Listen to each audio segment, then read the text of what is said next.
महाराष्ट्र नगर परिषद राज्य संवर्ग अधिकाऱ्यांची जी संघटना आहे ती मागच्या गुरुवारपासून बेमुदत संपावर गेलेली आहे.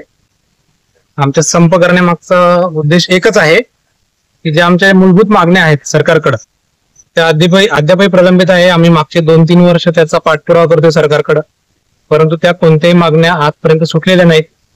तसेच नगर परिषदच्या कर्मचाऱ्यांच्या पण भरपूर मागण्या अशा आहेत की साधा वेतनाचा प्रश्नही आहे. सहाय्यक अनुदान वेळेवर येत नाही, त्यामुळे त्यांचं वेतन वेळेवर होत नाही. संवर्ग अधिकाऱ्यांच्या वेगळ्या मागण्या आहेत, ते राज्य शासकीय आहेत. नगरविकास त्यांना राज्य शासकीय म्हणतो, वित्त विभाग त्यांना राज्य शासकीय म्हणत नाही. मंत्रालयातल्या 2 विभागांच्या मतमतांतरांमध्ये प्रश्न अडकून पडलेला आहे.